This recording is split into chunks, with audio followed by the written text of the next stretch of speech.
meu irmão e minha irmã, sejam bem-vindos ao nosso canal Grupo de Reflexão Bíblica São Jerônimo. Hoje vamos meditar sobre o tema da Ascensão de Nosso Senhor Jesus Cristo.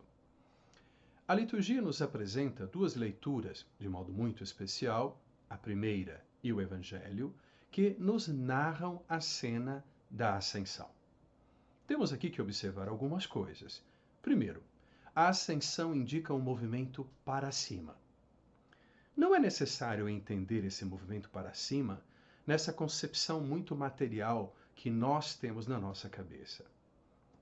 Ser ascendido, ser levado, subir para os céus, indica entrar naquela esfera, naquele âmbito próprio de Deus.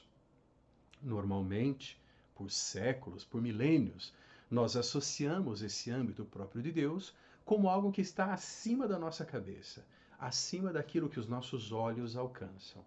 Isso indicaria a superioridade de Deus. Mas nós não precisamos entender nesse sentido material de posição geográfica. Ascender aos céus significa voltar para aquela intimidade direta com Deus.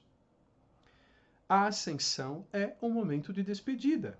Tendo caminhado por alguns anos, poucos anos, mas muito significativos, com os apóstolos e o número de discípulos que ele foi reunindo na sua caminhada, tendo passado pela morte naquele contexto injusto, violento que nós conhecemos, mas sobretudo tendo ressuscitado, Jesus agora volta para o Pai.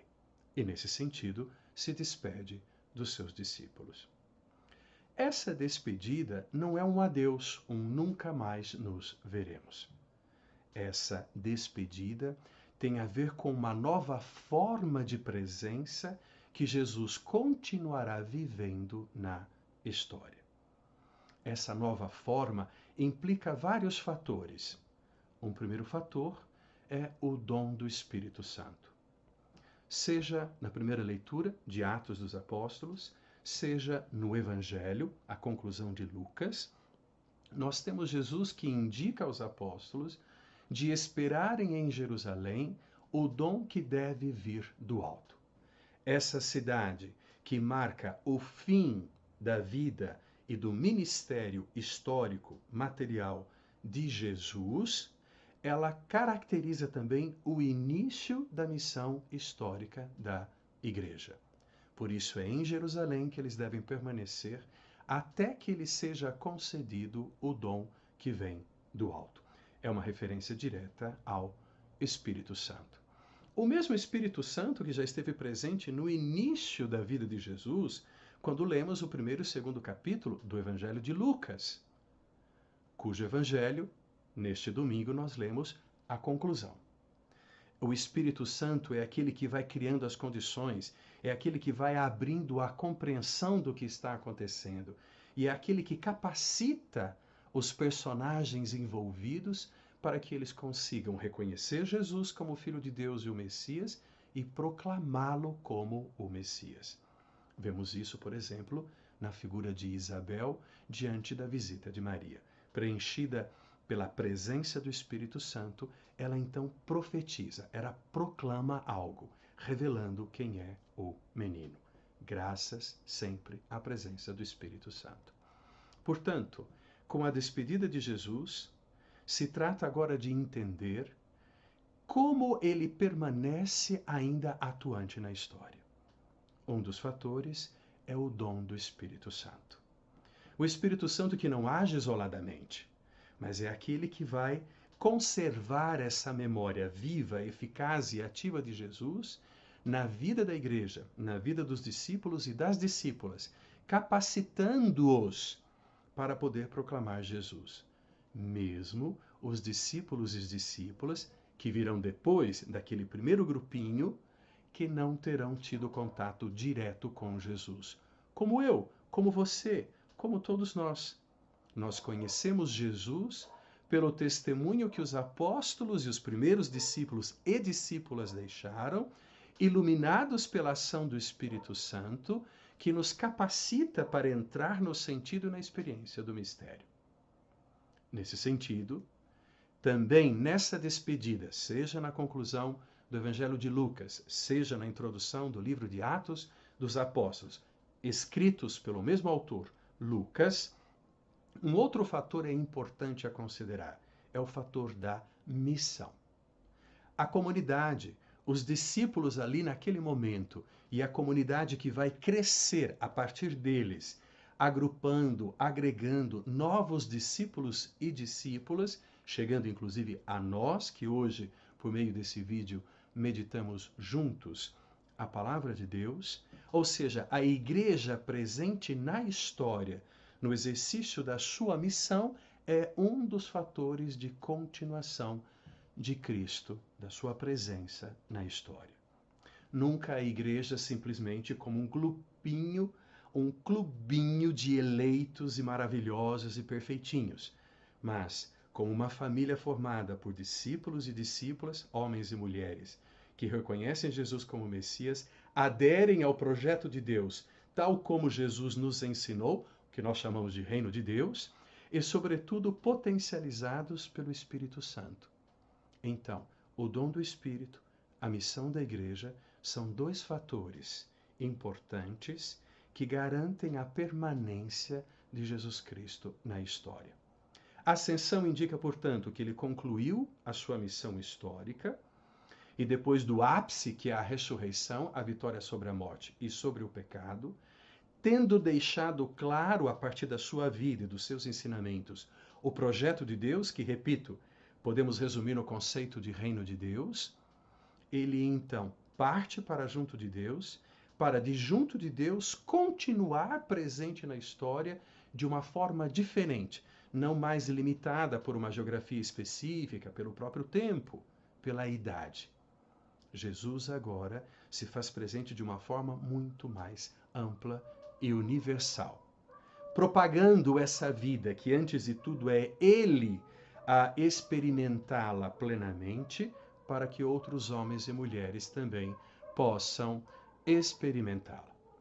Mas eu gostaria, nesta reflexão, deixando um pouco a primeira leitura e o Evangelho, que estão diretamente interligadas, como se um texto fosse eco do outro texto, gostaria de acentuar um texto da segunda leitura de hoje. Pode ser que lá na sua paróquia não seja exatamente esse texto que será proclamado na liturgia, porque a liturgia deixa a liberdade de escolha, mas eu aqui fiz a escolha por um trecho da carta aos Efésios. Faz parte daquele conjunto das cartas paulinas, não muito conhecido, mas com bastante densidade teológica, portanto, com uma mensagem muito rica e que, de certa forma, sintetiza o sentido da ascensão que nós estamos celebrando. O trecho que a liturgia nos propõe já do primeiro capítulo da carta aos Efésios, a começar do versículo 17, se apresenta como uma oração de súplica, na qual o autor da carta, ou melhor, pela qual o autor da carta eleva a Deus um pedido. Isso significa colocar de imediato em evidência quem é o Senhor de tudo, para quem a nossa vida deve estar sempre direcionada e a partir de quem vêm todas as graças que nós precisamos para continuar na nossa missão e na nossa vida. O autor da carta coloca então logo em evidência Deus. É o princípio de tudo aquilo que importa para nós. A esse Deus, o autor da carta pede um dom específico. Poderíamos dizer também um dom especial.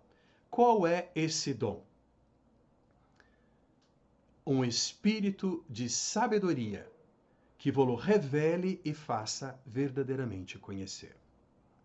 Normalmente, quando nas traduções nós encontramos a palavra espírito com o início minúsculo, significa a interioridade do ser humano. Quando encontramos com o início com letra maiúscula, é uma referência direta ao Espírito Santo. A tradução, quando olhamos para o grego e passamos para o português, nem sempre é simples e fácil. Muitas vezes vem a dúvida, essa palavra em grego é referida à interioridade do ser humano ou é referida ao Espírito Santo? Aqui estamos diante de um problema como esse que acabei de dizer. Na tradução, vos dê um espírito de sabedoria, com minúsculo, indicando algo que tem a ver com a interioridade da inteligência humana, da capacidade de abrir a nossa mente para compreender alguma coisa. Mas, como muitas vezes acontece, no texto grego nós temos uma certa ambiguidade. A palavra ambiguidade, muitas vezes, nós a entendemos como uma coisa negativa, não é? Algo que é dito de uma forma um pouco estranha para não ser dito de forma objetiva, com uma verdade muito clara. Ambiguidade não é sempre isso. A ambiguidade é algo que exige uma atenção nossa. Por quê? Porque tem mais de um significado. Então, esse dom específico ou especial que o autor da carta pede a Deus para a comunidade carrega esses dois sentidos. O sentido do Espírito Santo, enquanto aquele aqui que é apresentado como um dom associado a essa dimensão da inteligência do projeto de Deus, como aquele que nos abre a capacidade para compreender o mistério de Deus, e veremos que, de modo especial, em quem, não no que, mas em quem nós entendemos o mistério de Deus profundamente? Na pessoa de Jesus Cristo. O mesmo Espírito Santo que no início lá do Evangelho de Lucas, como já disse, vai abrindo a mente, o coração dos vários personagens para que eles pudessem reconhecer Jesus como Messias e, na condição de profetas, proclamá-lo como Salvador. Ao mesmo tempo, tem a ver com a interioridade, com o coração, com a mente do ser humano, que precisa introjetar tudo aquilo que o Espírito Santo ensina, assimilando-o como próprio, para então conseguir proclamar de forma eficaz, de forma válida. A oração, portanto, se abre invocando Deus, que aqui nós chamamos de Pai. Se pede a esse Deus o dom do Espírito Santo, que vai trabalhar o nosso espírito, ou seja, a nossa interioridade, abrindo-nos a uma inteligência mais profunda do mistério de Deus. Depois, essa prece passa para uma confissão de fé cristológica. Ela passa a focar na pessoa de Cristo.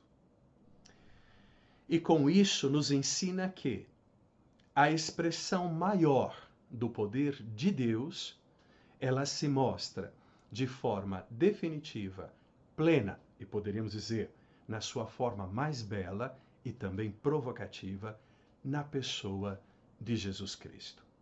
Esse Jesus Cristo ressuscitado, que como homem enfrentou a morte, como todos nós enfrentaremos, mas que como homem que morreu, ele também foi a fundo nessa morte, vencendo-a na sua raiz e então ressuscitando. Todo esse movimento do Cristo, que morre como todo homem, vai a fundo na morte e a vence na sua raiz, para que nós possamos também ressuscitar com ele, é o Cristo que está sob o poder da ação de Deus. Por isso que o texto diz que Deus o ressuscitou, o resgatou das garras da morte, colocando-o de fato na posição que lhe é própria do Messias. Ressuscitado dos mortos, ele está sentado à direita de Deus. Qual que é o sentido do sentado à direita de Deus? A direita é sempre uma posição de honra. Porém, mais do que uma honra como título, como um privilégio de sentar-se do lado onde tem mais luz da autoridade, ela significa participação na autoridade e no poder daquele de quem se está sentado à direita. Então, o Cristo ressuscitado, aquele sobre o qual a morte não tem mais poder, está sentado à direita de Deus. Ou seja, ele participa da autoridade e do poder de Deus. Falando de um modo inverso, no Cristo sentado à direita, que representa a participação direta no poder de Deus, Deus, por ele, continua exercendo na história um poder de vida.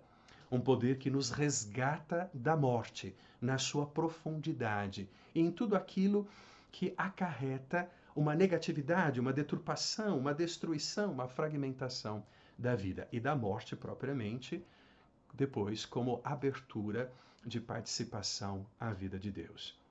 Esse Cristo sentado à direita de Deus, que participa da autoridade e do poder de Deus, e que é a melhor expressão do exercício do poder de Deus, como um poder que gera vida e supera a morte, está colocado acima de toda a autoridade. A questão de fundo, não vou poder aprofundar, mas a questão de fundo é: existe alguma autoridade, existe alguma força que possa se sobrepor sobre os discípulos e as discípulas, ofuscando o poder de Cristo? O texto está dizendo não. Ele está acima de tudo. O texto vai, inclusive, elencar uma série de formas de falar desse poder que agora foi superado. Autoridade, poder, potência, soberania. O que essas palavras significam? Elas podem significar várias coisas, inclusive autoridade humana que se coloca como se fosse um pouco Deus sobre os outros e que, portanto, exerce um poder abusivo, muitas vezes opressor e desrespeitoso, sem deixar de considerar também discriminatório em relação aos outros. A autoridade máxima para a qual os discípulos olham é sempre a de Cristo, o que não significa que os cristãos se tornam anarquistas, sem uma capacidade de estar numa vida social. Mas o seu estar na vida social é pautado por aquilo que a autoridade de Cristo significa, porque ele se torna o critério para as nossas decisões, os nossos discernimentos, para as nossas ações. O Cristo, sentado à direita de Deus, é o Cristo definido também como cabeça. Cabeça, autoridade superior. Tudo está debaixo dos seus pés. Ninguém e nada tem um poder maior do que o dele. Portanto, temos que estar atento a não cair nas ilusões dos poderes que se propõem como salvadores nas nossas vidas, mas que não passam de ilusões. Segunda coisa, como cabeça ele é dado à igreja. Logo, ele exerce uma autoridade sobre a igreja. Mas essa relação cabeça da igreja indica, antes de tudo, relação. Há uma unidade estabelecida entre nós e Jesus Cristo. Do outro lado, como cabeça, é ele quem orienta a igreja. É que ele quem dirige os pensamentos, ensinando a igreja, sempre com a ação do Espírito Santo que ilumina a nossa mente para acolher essa orientação. E é ele o princípio vital que vai fertilizando, vivificando, dando dinamicidade a esse corpo que é a igreja. Sem ele, portanto, nos desorientamos e nos perdemos. Sem ele, a igreja vai secando, vai murchando. Cada vez que nos apegamos a certas coisas que não têm a ver diretamente com o evangelho, coisas que até em determinados momentos da história da igreja ajudaram a igreja, mas que não são diretamente importantes, nós estamos deixando Cristo de lado. Com isso, a igreja vai murchando e as relações internas da igreja vão sofrendo uma fragmentação, fraturas cada vez maiores. Pensando sempre na festa da Ascensão, o Cristo sentado à direita de Deus é o Cristo que Deus ressuscitou e que hoje participa da autoridade de Deus e exerce esse poder de Deus na história. O dom do Espírito Santo, dom pedido nessa súplica, nos abre para essa conexão, essa unidade com Jesus Cristo. Mas a igreja é também sinal da presença de Cristo no mundo. Estamos falando da dimensão missionária da igreja, que no Evangelho de Lucas e no Atos dos Apóstolos indica inclusive uma geografia que vai crescendo, indo sempre para mais longe. Jerusalém, Judeia, Samaria, os confins da terra. Então, da Cidade Santa, vai abrindo, atravessando as fronteiras de modo que aos poucos abraça a inteira humanidade, apresentando esse Cristo, testemunhando Cristo. A vida da igreja, portanto, deve ser a manifestação visível da presença de Jesus Cristo no mundo. Se somos corpo dele, que é a nossa cabeça, a nossa vida como comunidade deve testemunhar Cristo, deve testemunhar a sua ação libertadora. A ação libertadora que não existe confim, fronteira capaz de impor uma limitação, mas somos nós, como igreja, que nesse mundo temos que ir rompendo essas fronteiras para, de fato, ir mostrando como a ação libertadora de Cristo quer permear a inteira história humana, transformando as nossas relações, nos retirando dessas condições de solidão, de individualismo, de isolamentos, nos retirando dessa condição, desse ódio tão presente na nossa sociedade hoje, polarizada, aonde todo mundo acredita ter a verdade sobre tudo, mas já não é mais capaz de escutar o outro. Se fechou, assumindo uma posição não de um possível irmão, mas de um inimigo certo, porque sempre pronto a atacar, a eliminar o outro. Mas se a igreja, na história, testemunhando Cristo, vivendo essa ação libertadora de Cristo, ela desempenha a sua missão missionária para o mundo, nessa imagem da igreja como corpo do Cristo cabeça, há algo que internamente a igreja não pode perder, da sua consciência, como comunidade de discípulos e discípulas. Se somos corpos desse Cristo que é a cabeça, esse corpo tem uma unidade, é um corpo, construído numa pluralidade. Pluralidade. Esse é um desafio muito grande que nós estamos enfrentando hoje. A polarização não está só na sociedade, está também dentro da igreja. A última coisa importante da imagem desse texto de Efésios. Cristo é colocado, sentado à direita do Pai, acima de tudo, tudo está debaixo dos seus pés. Mas a igreja é o seu corpo. Logo, com a igreja, ele tem uma relação particular e direta.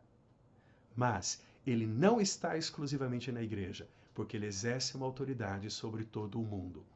O mundo tem uma relação diferente com Cristo, não é corpo de Cristo, mas ele está também presente nesse mundo e está presente na sua condição messiânica, libertadora e salvadora.